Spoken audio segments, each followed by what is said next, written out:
పుత్రుడు ఎవరు అని అన్నప్పుడు ఆయన సజీవుడు. ఆయన సజీవుడు అనే మాటలో ఉన్న భావం ఏమిటంటే మృత్యువును ఓడించినవాడు, మరణమును జయించినవాడు, మరణపు ముళ్ళును విరిచినవాడు. ఓ మరణమా నీ ముల్లెక్కడా, ఓ మరణమా నీ విజయం ఎక్కడని విజయము ద్వారా మరణమును మృంగివేసిన వాడు గనుకనే ఆయన సజీవుడు అనే మాట దైవలేఖనంలో చూస్తాం. నా విమోచకుడు సజీవుడు అన్నాడు. నిజమే, ఆయన సజీవుడైన దేవుడు. సజీవుడైన దేవుడు ఆయన ఎలాంటి వాడు అన్నప్పుడు ఆయన సజీవుడు అని మనం చూస్తున్నాం. కొరింథీయులకు రాసిన మొదటి పత్రిక 1వ అధ్యాయం 31వ వచనములో, కొరింథీయులకు రాసిన మొదటి పత్రిక 1వ అధ్యాయం 31వ వచనములో వ్రాయబడిన మాట, ఆయన మనకు సజీవుడు అన్నాడు. నా విమోచకుడు సజీవుడని యోబు తన అనుభవంలో చెబితే, చదువుతారా బైబిల్? బ్రదర్స్ మాత్రమే చదవండి. అతిశయించవలెను రాయబడి ఉన్నది, నెరవేరునట్లు దేవుని మూలముగా ఆయన మనకు జ్ఞానమును, నీతియు, పరిశుద్ధతయు, విమోచనమును ఆయను అన్నాడు. ఆయన మనకు విమోచనమును ఆయను. ఎంత గొప్ప మాట! ఆ విమోచకుడు మనకు విమోచకుడయ్యాడు. మనకు విమోచకుడు, మనకు విమోచకుడు అంటే మన కొరకు ఆయన ఏం చేశాడు? ఏం చేశాడు అని అన్నప్పుడు,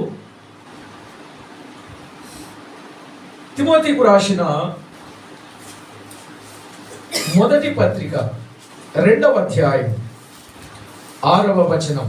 తిమోతికు రాసిన మొదటి పత్రిక 2వ అధ్యాయం 6వ వచనంలో చెప్పబడిన మాట, ఈయన అందరి కొరకు విమోచన క్రయధనముగా తన్ను తానే సమర్పించుకొనెను అన్నాడు.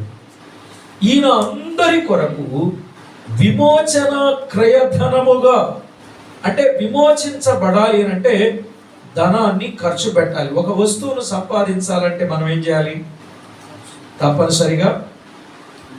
తప్పనిసరిగా ఏదో ఒకటి చెల్లించాలి. అప్పుడే ఆ వస్తువు మనది అవుతుంది, అది మన సొంతం అవుతుంది. అలాగుననే మన ప్రభువైన క్రీస్తు మనందరి కొరకు విమోచన క్రయధనమును అన్నాడు. మత్తయి సువార్త 20వ అధ్యాయం 28వ వచనంలో, మత్తయి సువార్త 20వ అధ్యాయం 28వ వచనంలో ఒక మాట మనం చూడగలం. అలాగే మనుష్య కుమారుడు పరిచారం చేయించుకొనుటకు రాలేదు గాని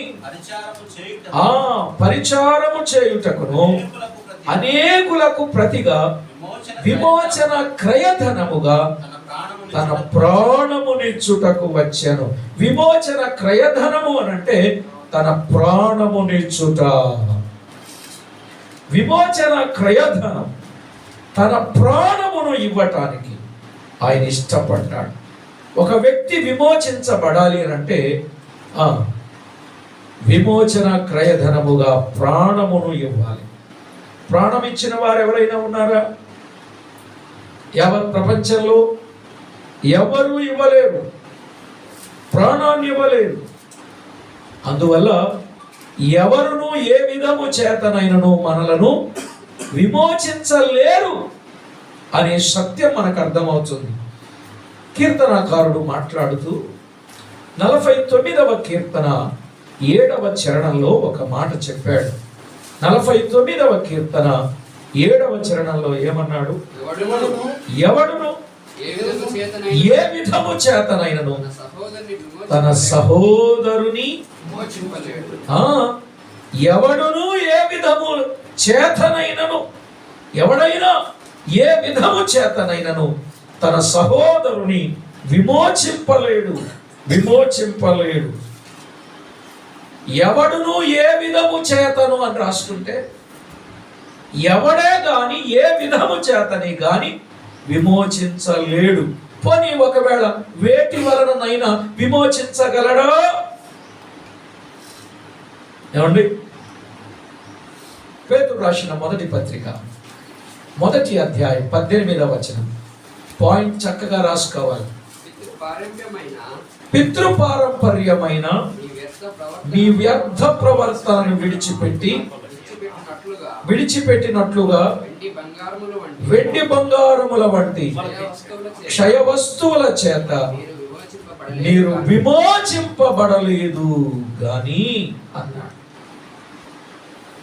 అంటే వేటి చేతనైనను అనగా వెండి బంగారపు వస్తువుల చేత ఏ ఒక్కడు విమోచించబడలేదు.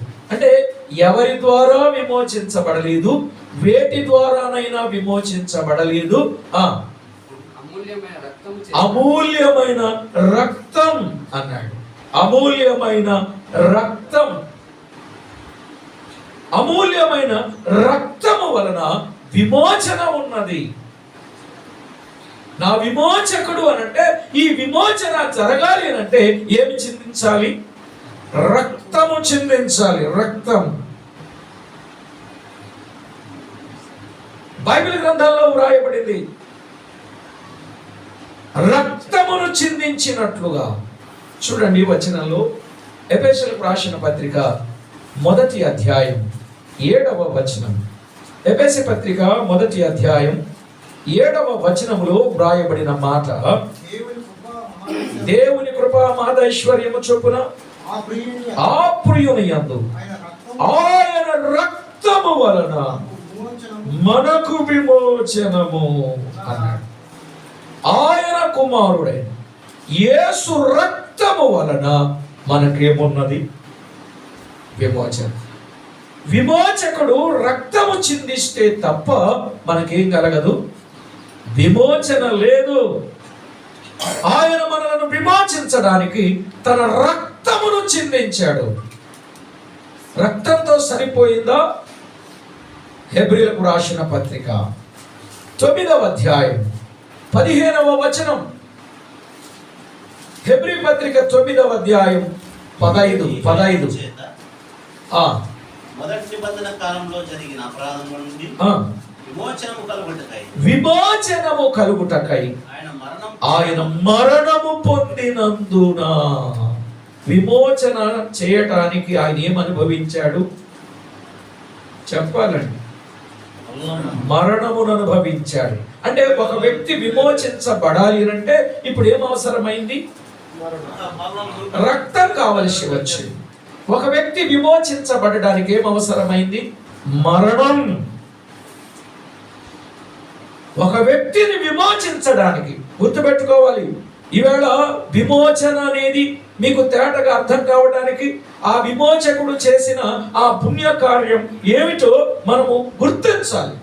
మనము విమోచించబడలేని స్థితిలో పాపములని బంధకముల చేత కట్టబడిన వారమై ఉండగా విమోచించడానికి శరీరము లేని ప్రభు శరీరాన్ని దాల్చుకుని లోకానికి వచ్చి రక్తాన్ని మన కొరకు చిందించి మరణాన్ని మన నిమిత్తమై అనుభవించి ఆయన మృతి పొంది తిరిగి లేచాడు. అందువలన మనకు ఏం జరిగింది? విమోచన. విమోచన అనగా కొలసై పత్రిక 1వ అధ్యాయం 14వ వచనం. విమోచన అంటే ఏమిటి? ఎఫెసీ పత్రిక 1:7లో కూడా మనము చూస్తాం. ఆ కుమారుని యందు మనకు విమోచనము అనగా పాప క్షమాపణ అన్నాడు. ఆ కుమారుని యందు మనకు విమోచనము అనగా ఏమిటండి? పాప క్షమాపణ. పాప క్షమాపణ. విమోచనము అనగా పాప క్షమాపణ. అంటే పాప క్షమాపణ కలిగితే తప్ప ప్రభువును ఆరాధించడానికి అవకాశము లేదు. ఈవేళ ఈ క్లారిటీ చాలా మందికి తెలియదు. ప్రార్థనకు వెళ్ళడం రావడమే కానీ విమోచించబడ్డారా ఏమో, పాపానికి క్షమాపణ దొరికిందా ఏమో, ఐ డోంట్ నో లేక వీ డోంట్ నో, ఇదే అట్లనే ఉన్నారు. నాకు తెలియదండి, నేను ఏదో చిన్నప్పటి నుంచి ఇందులో పుట్టాను, ఇందులో పెరిగాను, ఇందులోనే తిరుగుతున్నాను, ఇందులోనే పోతాను అన్నట్టుగా వెళ్తున్నారే కానీ నిజంగా ఎప్పుడు విమోచించబడ్డారో వారి అనుభవాలకు ఈ సంగతి రాదు. కానీ నిజంగా ఆరాధన చేసే వ్యక్తి ఎవరో తెలుసు. దేవుడు కూడా ఆరాధనను అంగీకరించాలంటే ఎవరి ఆరాధన అంగీకరిస్తారో తెలుసా? మనుషులు కల్పించిన పద్ధతులు దైవోపదేశములుగా పాటించే వారి ఆరాధన ఆయన అంగీకరించడం చెప్పాడు మార్కులో. అలా కాదు మనం చేయాల్సిన ఆరాధన. ఒక వ్యక్తి విమోచించబడిన తరువాతనే ఆ వ్యక్తి ఆరాధన చేయాలి. అసలు మన ప్రభువు మనలను ఎక్కడ నుండి విమోచించాడు? అసలు విమోచన అంటే ఏంటి అనుకున్నాం? గట్టిగా చెప్పండి అందరూ. మరి నీ పాప క్షమాపణ జరిగిందా లేదా? జరిగిందా? జరిగినట్టుగా ఉందనుకుంటున్నారా? ఎప్పుడు జరిగింది? ప్రతి వారికి పుట్టినరోజు ఉంటుందా ఉండదా? పెళ్ళైన రోజు ఉంటుందా ఉండదా? పనికో బడికో వెళ్ళిన రోజు ఉంటుందా ఉండదా? చనిపోయే రోజు ఉంటుందా ఉండదా? మరి నిజంగా పాపాన్ని ఒప్పుకొని విడిచిపెట్టి ఆ పాపాన్ని చేయకుండా జాగ్రత్తగా ఉన్న రోజు గుర్తుందా లేదా? ఆ రోజు నుండి ఈ రోజు వరకు భద్రంగా ఉన్నారా లేక బలహీనులుగా ఉన్నారా? ఇది మీరు బాగా ఆలోచన చేయాలి. ఇది ఆలోచన చేసి ప్యూర్లీ వర్షిప్ మనం చేయాలి అంటే ఖచ్చితంగా విమోచించబడ్డానని గుండె మీద చేయి వేసుకుని చెప్పాలి. ఆ రోజు మనకు ఉండాలి. ఏదో అప్పటికప్పుడు తాత్కాలికంగా పర్వాలేదు, తాత్కాలికంగా నేను ప్రభు బిడ్డనే పరలోకం వెళ్ళిపోదు అనుకుంటూ వెళ్ళిపోతే కాదు. అట్లా అసలు బైబిల్ చెప్పలేదు. కాబట్టి విషయాన్ని గమనించాలి. అసలు ప్రభు ఎక్కడి నుంచి విమోచించాడు? మనం ఇప్పుడు ఆరాధన చేయాలి. ఎవరిని? విమోచకుడైన ప్రభువును ఆరాధన చేయడానికి ఎందుకు ఆరాధన చేయాలి? మనం ఆయన్ని ఎందుకు ఆరాధన చేయాలో చెప్పాడు. గలతీయులకు రాసిన పత్రిక 1వ అధ్యాయం 4వ వచనం చదువుకుందాం. గలతీయులకు రాసిన పత్రిక 1వ అధ్యాయం 4వ వచనం. మన తండ్రి అయిన దేవుని చిత్త ప్రకారం క్రీస్తు మనలను ప్రస్తుతపు దుష్టకాలములో నుండి విమోచింపవలెనని మన పాపము నిమిత్తము తను తానే బలిగా అర్పణగా అర్పించుకున్నాడు. చాలు. ఇక్కడున్న ఈ మాటలో ప్రభువు మనల్ని ఎక్కడి నుంచి విమోచించాలనుకున్నాడు? ప్రస్తుతపు దుష్టకాలం. ప్రస్తుతపు దుష్టకాలం అంటే ప్రస్తుతం ఇది ఎవరి కాలం? దుష్టుని కాలం. ఇది ఎవరి కాలం? దుష్టుని కాలం. అవునా కదా? దుష్టుడు తెగ తిరుగుతున్నాడు. ప్రస్తుతపు దుష్టకాలం. ఈ ప్రస్తుతపు దుష్టకాలములో నుండి విమోచించవలెను అని తను తాను అర్పించుకున్నాడని చెప్పాడు. ఒకటి, దుష్టకాలములో నుండి విమోచించాడు. రెండవది, గలతీయులకు రాసిన పత్రికలోని 3వ అధ్యాయం 14వ వచనం. క్రీస్తు యేసు ద్వారా అన్యజనులకు కలుగుటకై క్రీస్తు మన కోసము శాపమై మనలను ధర్మశాస్త్రము యొక్క శాపము నుండి విమోచించెను. Note this point. ఒకటి, ప్రస్తుతపు దుష్టకాలము నుండి విమోచించాడు. రెండు, ధర్మశాస్త్రం అనే శాపము క్రింద నుండి ఆయన విమోచించాడు. ధర్మశాస్త్రం అనే కాడి ఉన్నది ఒకప్పుడు మన మీద. ఆ శాపం అనే కాడి క్రింద నుండి ఆయన మనలను విడిపించాడు. ఎందుకంటే ధర్మశాస్త్రం ఏం చెప్పేదంటే పాపమనగా ఏంటో చెప్పేదే గాని పాపము నుండి విడుదల విమోచన చెప్ప లేదు. ఆ మాట మీరు కావాలంటే రోమపత్రిక 1వ అధ్యాయం 19-20 వచనాల్లో రాయబడి ఉంటుంది. సరేలేండి, ఇప్పుడు అవసరం లేదు. మన పాఠంలో వరుసగా ధర్మశాస్త్రం యొక్క శాపం అనే కాడి నుండి ఆయన మనలను విమోచించాడు. రెండవది విన్నాం. మూడవది తీతుకు రాసిన పత్రిక 2వ అధ్యాయం 14వ వచనం. తీతుకు రాసిన పత్రిక 2వ అధ్యాయం 14వ వచనంలో వ్రాయబడిన మాట, ఆయన సమస్తమైన దుర్నీతి నుండి మనలను విమోచించి అన్నాడు. ఎక్కడ నుండి? సమస్తమైన దుర్నీతి. అవినీతి ఉంది, దుర్నీతి ఉంది, స్వనీతి ఉంది కదా. వీటన్నింటి నుండి నీతి, అవినీతి, దుర్నీతి, వీటన్నింటి నుండి విమోచింపవలనని ఆయన మన నిమిత్తమై తన ప్రాణము పెట్టాడు. సమస్తమైన దుర్నీతి నుండి విమోచించాడు. అంటే ఇప్పుడు ఆరాధన చేయాలంటే ఎవరు చేయాలి? పాప క్షమాపణ పొందిన వారు, అనగా ప్రస్తుతపు దుష్టకాలము నుండి విమోచించబడి, ధర్మశాస్త్రం యొక్క కాడి నుండి విమోచింపబడి, ప్రస్తుతపు దుర్నీతి నుండి విమోచింపబడి ఉన్నవారే. రోమపత్రిక 6వ అధ్యాయం 18వ వచనం. రోమపత్రిక 6వ అధ్యాయం 18వ వచనం.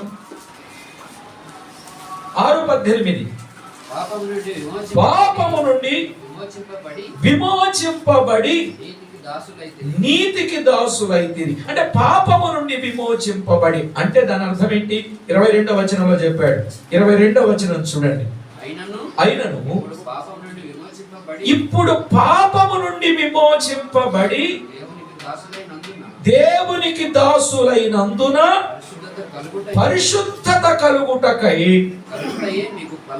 మీకు ఫలము అన్నాడు. అంటే పరిశుద్ధత కలుగుటయే మీకు ఫలము అంటే పాపము నుండి విమోచింపబడి పరిశుద్ధతగా జీవించే వారు మాత్రమే వారు ఏం చేయాలి? ఆరాధన. పాపము నుండి విమోచన అని అన్నాడు కదా. మరొక మాట మనము చదువుకున్నట్లయితే చూడండి, కీర్తన గ్రంథం 107వ కీర్తన 2వ చరణం. యెహోవా విమోచించిన వారు ఆ మాట పలుకుదురుగాక, విరోధుల చేతిలో నుండి ఆయన విమోచించిన వారు అన్నాడు. ఎక్కడ నుండి? విరోధుల చేతిలో నుండి. ఏమండి? ఎక్కడ నుండి? విరోధుల చేతిలో నుండి. విరోధుల చేతిలో నుండి. దేవుని వాక్యములో వ్రాయబడిన మాట, విరోధుల చేతిలో నుండి విమోచింపబడి వారే ఆరాధన చేయాలి. యోహాను సువార్త 10వ అధ్యాయం 24వ వచనంలో 10:24 యోహాను సువార్త సమాధిలో నుండి విమోచింపబడి అన్నాడు. ఎక్కడ నుండి? సమాధిలో నుండి విమోచింపబడి. సమాధికి తర్వాత వెళ్ళే స్థలం ఏది? పాతాళం. కీర్తన గ్రంథం, కీర్తనల గ్రంథం 49:15 కీర్తన 49:15లో వ్రాయబడిన మాట, పాతాళ బలములో నుండి నా ప్రాణమును విమోచించాడు. ఎక్కడ నుండి? పాతాళ బలము నుండి. ఒక వ్యక్తి పాప క్షమాపణ పొందాడంటే ఆ వ్యక్తి ఎక్కడి నుండి విమోచించబడ్డాడు చెప్తారా? 1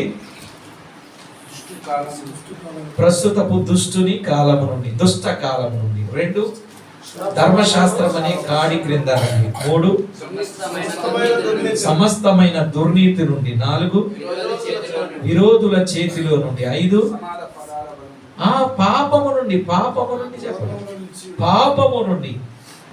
6 సమాధిలో నుండి. 7 పాతాళములో నుండి విమోచించాడు. కనుక విమోచించబడిన మానవుడు విమోచించిన దేవుణ్ణి ఏం చేయాలి? ఆరాధన. చెప్పండి, ఏం చేయాలి? ఆరాధన. అసలు ఆయన ఎందుకు విమోచించాడు? ఎఫెసీ పత్రిక 1వ అధ్యాయం 14వ వచనం.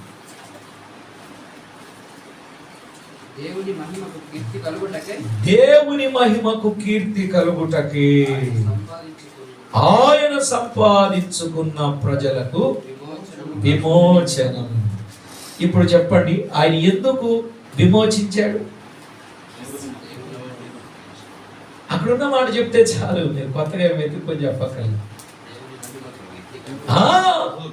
దేవుని మహిమకు ఏం రావాలి? కీర్తి కలగాలని ఆయన విమోచించాడు. ఎలా విమోచించాడు? రోమాపత్రిక 3వ అధ్యాయం 24వ వచనం. రోమాపత్రిక 3వ అధ్యాయం 24వ వచనంలో ఆయన ఎలా విమోచించాడో చెప్పాడు. ఎలాగునా? కాబట్టి నమ్మువారు ఆయన కృప చేత క్రీస్తు యేసునందలి విమోచనము ద్వారా ఉచితముగా. విమోచన అనేది ఎలా ఇచ్చాడండి? ఇంత పెద్ద కొండ ఎక్కిరా అన్నాడు, లేకపోతే నీకున్నదంతా నాకు తొలిచి ఒలిచి ఇమ్మన్నాడా? చెప్పండి, నీకున్నటువంటిది ఏదైనా సరే నాకు రాసిచ్చేయి అన్నాడా? గుండె వేయించుకొని తలనీలాలు ఇమ్మన్నాడా? చెప్పండి, ఏమిమ్మన్నాడండి? కోడి తెమ్మన్నాడా? కొబ్బరికాయలు తెమ్మన్నాడా? అగ్రపుల్లలు తెమ్మన్నాడా? అర్ధగరపురం తెమ్మన్నాడా? అసలు ఏం తెమ్మన్నాడు అండి? ఏమక్కడ ఉచితంగా విమోచన ఉచితంగా చేశాడు. కానీ ఇది ఉచితంగా ఇచ్చాడని చాలా మంది చాలా చీప్ గా తేలిగ్గా భక్తి చేస్తున్నారు. నో, అసలు ఆయన చేసిన విమోచన కార్యం ఎంత గొప్పదో తెలుసా? కీర్తనకారుడు చెప్పాడు. ఆ మాట చదవండి. కీర్తనకారుడు అన్నాడు, 49వ కీర్తన 9వ చరణం. 49వ కీర్తన 9లో వారి ప్రాణ విమోచన ధనము బహు గొప్పది, అది ఎన్నటికి తీరక అట్లుండాల్సిందే. ఏమన్నాడు? వారి ప్రాణ విమోచన ధనము ఎలాంటిది అన్నాడండి? గొప్పదా? బహు గొప్పది. వారి ప్రాణ విమోచన ధనము బహు గొప్పది అన్నాడు. ఆయన ప్రాణ విమోచన ధనము బహు గొప్పది. ఎంత గొప్ప మాట! అసలు ఎవరు చేయలేనిది అని అర్థం, ఎవరి వల్ల కాదు అని అర్థం. ఆయన ప్రాణ విమోచన ధనమును చెల్లించాడే, అది బహు గొప్పది, అది బహు గొప్పది. ఉదయకాలంలో దేవుణ్ణి ఆరాధించడానికి ఆయన ప్రాణాన్ని విమోచన ధనముగా మన కొరకు ఇచ్చాడు, మనలను విమోచించాడు. అందుకు మనం ఏం చేయాలి? స్తుతించాలి. నా విమోచకుడు సజీవుడు అన్నాడు. విమోచన చేసి మనల్ని ఏం చేశాడు? సజీవులనుగా చేశాడు. మనల్ని ఏం చేశాడండి? సజీవులనుగా చేశాడు. మరి సజీవులు ఏం చేయాలి? ఏం చేయాలి? సైలెంట్గా ఉండాలా? సజీవులు ఏం చేయాలంటే సజీవులు ఏం చేయాలంటే సైలెంట్గా ఉండకూడదు. మృతులను మౌన స్థితిలోనికి దిగిపోవు వారును దేవుని స్తుతించరు అన్నాడు. ఎవరంట? మృతులు మౌన స్థితిలోనికి దిగిపోవారు. అంటే మృతులు అంటే వారు సజీవులు కాని వారు కదా. మౌన స్థితిలోనికి వెళ్ళిపోవారంటే, మౌన స్థితి అంటే ఎవరిని అంటారు? మాట్లాడని వారు. వారిని ఏమంటారు? మూగోళ్ళు. మూగోళ్ళు అంటారా? అయ్యో, వాళ్ళకు పేరు ఉందండి, కళ్ళు చూస్తూనే ఉంటాయి, చేతులు ఉంటానే ఉంటాయి, చెవులు వినపడుతూనే ఉంటాయి, నోరు అన్ని కదుపుతూనే ఉంటుంది. వాళ్ళు ఏమంటారు?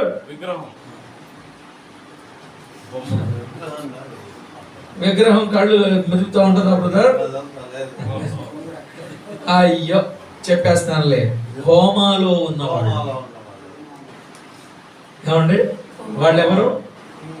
కోమాలో ఉన్నవాడు. కోమాలో ఉన్నవాడు కళ్ళు తెరిచే ఉంటాయి, అన్ని మామూలుగానే మీకు తెలుసు కదా. కోమాలో ఉన్నవాడు గాని, చచ్చిపోయినోడు గాని, అంటే మృతులు గాని ప్రభువును స్తుతించ. అసలు ఈ ఆరాధన సత్యమే వాళ్ళకి తెలియదు.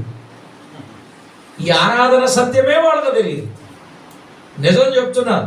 ఇవాళ పెద్ద పెద్ద మందిరాలు, సంఘాలు ఓ వేల మంది జనం వెళ్తున్నారే తప్ప ఇట్లాంటి సత్యం వాళ్ళకి తెలియదు. ఇప్పుడు మీరు విన్న మేరలో ఈ సత్యం వాళ్ళకి తెలుసా తెలియదా? నిజం చెప్పండి, గట్టిగా చెప్పండి. అదే ప్రశ్న ప్రధాన. తెలిసిన వాళ్ళకి తెలిసింది, తెలియని వాళ్ళకి తెలియదు అంటారేంటి? అసలు తెలిసిద్దా? ఇప్పటి వరకు మనం విన్నటువంటి విషయం వాళ్ళకి తెలిసినట్టుగా ఉందా? మీ కనుచూపు మేరలో గాని, మీరు వినికిడిలో గాని, మీకు పరిచయస్తులు గాని ఇంత క్లారిటీ వాళ్ళ జీవితంలో ఉందా? లేదన్నా, లేదు. ఎట్లా అంటే మనం చూస్తున్నాం కదా ఓవరాల్ గా. నేను మీకంటే మీరు అనంతపూర్లోనే ఉంటారు, నేను ఆంధ్ర అంతా తిరిగేవాడిని, నేను తెలంగాణ అంతా తిరిగేవాడిని, నేను చాలా స్టేట్స్ తిరుగుతూ ఉండేవాడిని. నేను గమనించిన మేరలో ఇలాంటి సత్యం తెలిసిన వాళ్ళు చాలా తక్కువ. ఏదో ఆదివారం వచ్చింది, చర్చికి వెళ్తున్నాం. ఏదో పండగ కార్యక్రమాలు వచ్చాయి, పండగ చేసుకుంటున్నాం. ఏదో మీటింగ్స్ పెట్టాలి అందరి కోసం, ఎవరినో పిలిపిస్తున్నాం, మీటింగ్ పెడుతున్నాం.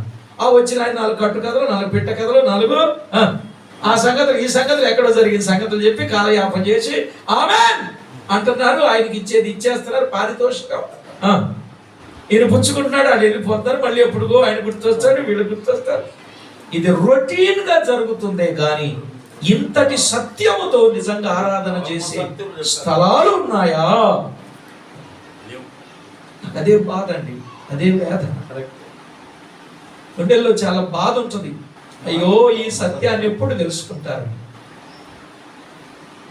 ఆలోచన చేయండి.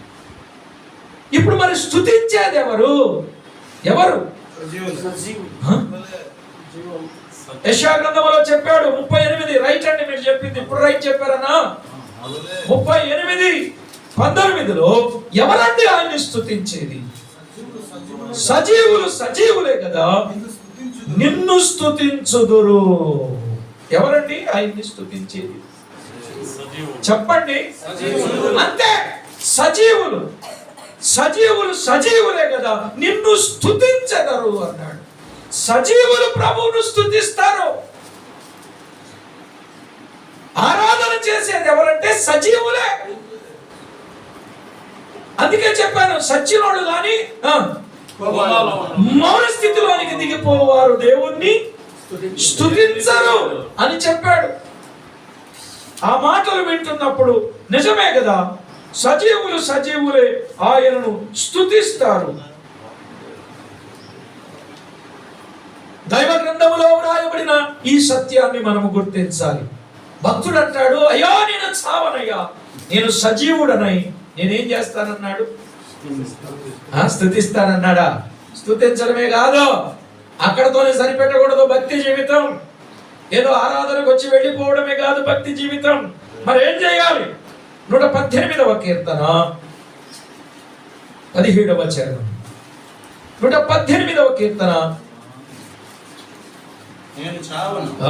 17. నేను చావను, సజీవుడనై యెహోవా క్రియలు వివరించెదను. ఇది చెయ్యాలా? ఏదో అలాగే ఉండడం. నేను చావను, సజీవుడనై యెహోవా క్రియలు నేను వివరిస్తాను. అంటే ఇప్పుడు సజీవులు దేవుని స్తుతించాలి, ఎట్ ద సేమ్ టైం సజీవులు దేవుని కార్యాలను వివరించాలి, ప్రకటించాలి, చాటించాలి. అందుకే చెప్పాడు, రొట్టెలో పాలు పంపులు పొందువారు ఆయన మరణమును ప్రచురించుదురు అని చెప్పలా? కొరింథీయులకు రాసిన మొదటి పత్రిక 11వ అధ్యాయంలో ఆయన మరణమును ప్రచురించాలి. నేను చావనయ్యా, నేను చావను. ఎందుకంటే నన్ను సజీవునిగా చేశావు. ఈ సజీవుడనైన నేను నిన్ను స్తుతిస్తా, అదే సమయంలో నిన్ను ప్రకటిస్తా. బ్రదర్, ఫోన్ కరెక్ట్ కాదు బ్రదర్. ఆరాధన ప్లీజ్ అస్సలు స్విచ్ ఆఫ్ చేసుకొని ఉండడమే మంచిదండి. ఆరాధన ప్రభువుకు స్థానం ఇవ్వాలి. ఆరాధన అన్నింటిలో ప్రభువుకే ప్రాముఖ్యత. నేను ఒకరి కోసం చెప్పాలి, అందరి కోసం చెప్తాను. నేను ఏది చెప్పిన అందరి కోసం చెప్తాను, ఒక్కరి కోసం చెప్తాను. ప్లీజ్ అర్థం చేసుకో. దైవ లేఖనంలో వ్రాయబడిన విషయాన్ని నేను చావనయ్యా, నేను సజీవుడనై యెహోవా క్రియలు నేను వివరిస్తా. ఎంత గొప్ప అనుభూతి నండి. ఈరోజు ఆరాధన అంటే ఏమిటనుకున్నారు? సజీవులుగా చేరి సజీవులనుగా చేసిన ప్రభువునికి, అంటే విమోచించిన ప్రభువుకు స్తుతి స్తోత్రములను మనము చెల్లిస్తూ ఆయన నామమును మనం ఏం చేయాలి?